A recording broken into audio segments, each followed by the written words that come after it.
వేదిక నడుస్తున్న పెద్దలకు, అలాగే ఏదైతే ఈరోజు కార్యక్రమానికి విచ్చేసిన ప్రభాకర్ రావు, నేను ఎమ్మెల్యేగా ప్రమాణం చేసిన తర్వాత నేను ఏదైతే పాదయాత్ర అప్పుడు అనేక మంది ప్రజలు అనేక ఇబ్బందులు పడుతున్నారో, ఆర్థిక ఇబ్బందుల్లో ఉన్న వాళ్ళకి చేయూత ఇవ్వాలన్న ఉద్దేశంతో మొట్టమొదటి కార్యక్రమం నుంచి కూడా నేను ఎవరైతే ఇందాక చోడే వెంకటరత్నం గారు చెప్పారు, సహాయం చేసే గుణం అందరికీ కూడా ఉండదు.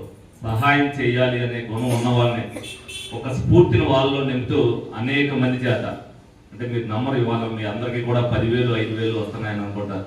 ఇవాళకి ఈ 18 నెలల్లో రమారమి ₹1,00,00,000 దాకా ప్రజలకు సాయం చేసామని చెప్తున్నారు. అది విద్యపరంగా అవ్వచ్చు, వైద్యపరంగా అవ్వచ్చు, చేయించవచ్చు, అందరికీ కూడా అందాలి అనే ఉద్దేశంతో. ఎవరికైనా ఇల్లు తగలపడిపోయిందన్న ఏదైతే ప్రభాకర్ రావు ఇదివరకు క్యాన్సర్ పేషెంట్లు ఎన్నుకుని వాళ్ళందరూ కూడా ఇవ్వడం జరిగింది. ఇందులో రెండోసారి కూడా వచ్చిన వాళ్ళు ఒకరు ఉన్నారు.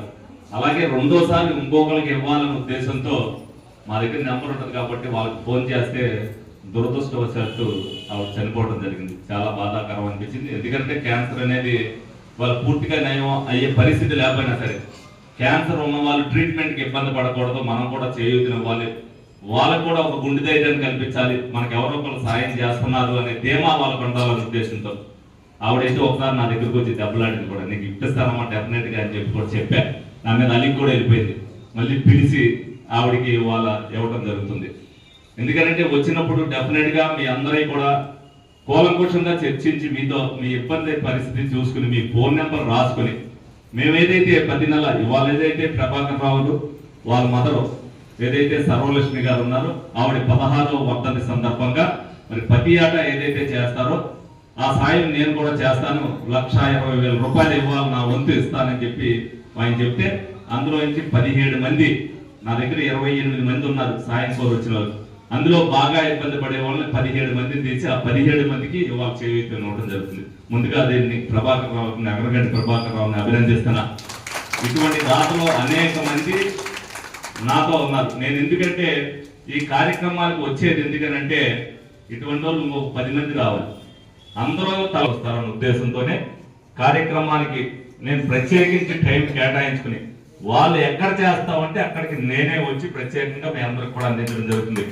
మీరు ఎప్పుడు చూస్తుంటారు, గత 40 సంవత్సరాల్లో ఎప్పుడు మీరు చూసిన తర్వాత అనేక కార్యక్రమాలకి నేను స్పెషల్గా ఫస్ట్ సంవత్సరం చేసినప్పుడు 40 మందికే చేశా. అదే మొన్న సంవత్సరం వచ్చేసరికి 120 మందికి కట్టారు దాతాన్ని. 5,000 అవ్వచ్చు, 10,000 అవ్వచ్చు, వాళ్ళు చేయూత అవ్వచ్చు, ఫ్రీగా సీట్ ఇప్పించవచ్చు, 120 మందికి కట్టడం జరిగింది. అదేవిధంగా క్యాన్సర్ కావచ్చు, ఇల్లు కట్టుకునేటప్పుడు అవ్వచ్చు, వాళ్ళకి ఏదైతే పెన్షన్ రాక ఇబ్బంది పడుతున్నారో అనేది, మేమేదైతే పెన్షన్లు ఇచ్చేటప్పుడు వెళ్ళినప్పుడు వాళ్ళు అడిగి మేము తినడానికి కూడా తిండి లేదనే పరిస్థితుల్లో చాలా మంది ఉన్నారు. ఎవరైతే వచ్చిన వాళ్ళు ఎవరో ఇబ్బంది పడకూడదు అనే ఉద్దేశంతో మేము కూడా వాళ్ళ నెంబర్ రాసుకుని మేమే మళ్ళీ రెండోసారి వాళ్ళని చెప్పట్ల మేము మా ఆఫీస్ నుంచి మీ అందరికీ కూడా ఫోన్లు రావడం జరిగింది. అవునా కాదా? మరి మీరు అవన్నీ కూడా అర్థం చేసుకోవాలి. ఏదైతే ఇటువంటి దాతలు ఉన్నారో వీళ్ళకి అష్టైశ్వర్యం కావాలని మీరు కూడా ఏదో పూజించేటప్పుడు మరి ప్రభాకర్ రావుకి ఆశీర్వాదం ఇవ్వాల్సిన బాధ్యత మీ మీద కూడా ఉంది. ఆ వంతు కార్యక్రమం నేను చేస్తున్నాను, కానీ ఇది చేసేది వాళ్ళే. ఇటువంటి దాతలు అనేక మంది ముందుకు రావాలని మనస్ఫూర్తిగా కోరుకుంటూ, మరి ఏదైతే కూటమి ప్రభుత్వం చంద్రబాబు నాయుడు గారు ప్రతి ఒక్కరికి చేయుతాం, మనం సంపాదించిన దాంట్లో ఎంతో కొంత దానం చేస్తేనే మన ఆత్మ సంతృప్తి ఉంటుంది. చేయించడంలో నాకు ఆత్మ సంతృప్తి ఉంది, నేను చేయడంలో ఉంది. నేను గత 40 సంవత్సరాల నుంచి కూడా నాకు అలవాటు ఇదే. నేను సంపాదించిన దాంట్లో ఎంతో కొంత నేను ఎప్పుడు కూడా దాతలకు ఇస్తానే ఉన్నా, అదే నాకు కలిసి వచ్చింది. అదే విధంగా ప్రభాకర్ రావు కూడా డెఫినెట్ గా కలిసి వస్తే, ఎంతకంత మొన్న 2 లక్షలు ఇచ్చారు, వచ్చే సంవత్సరం 4 లక్షల రూపాయలు చేయూత ఇవ్వాలని మనస్ఫూర్తిగా కోరుకోవడం జరుగుతుంది. 100% ప్రతి ఒక్కరు కూడా సాటి మనిషికి సాయం చేయాలనే గుణం ప్రతి ఒక్కరిలో కూడా అలవాటు పడితే ఎవరో దాతలు అవసరం లేదు. ప్రతి ఒక్కరు కూడా ఎవరైతే వాళ్ళ ఇంటి పక్కన సంపాదించినప్పుడు వాళ్ళు ఇబ్బందుల్లో ఉన్నారంటే వాళ్ళే చేయూతనిస్తారు. అటువంటి అలవాటు విధానం ప్రజల్లో రావాలి, అటువంటి మనసు కలగాలని మనస్ఫూర్తిగా కోరుకుంటూ మీ అందరి దగ్గర సెలవు తీసుకుంటున్నాను.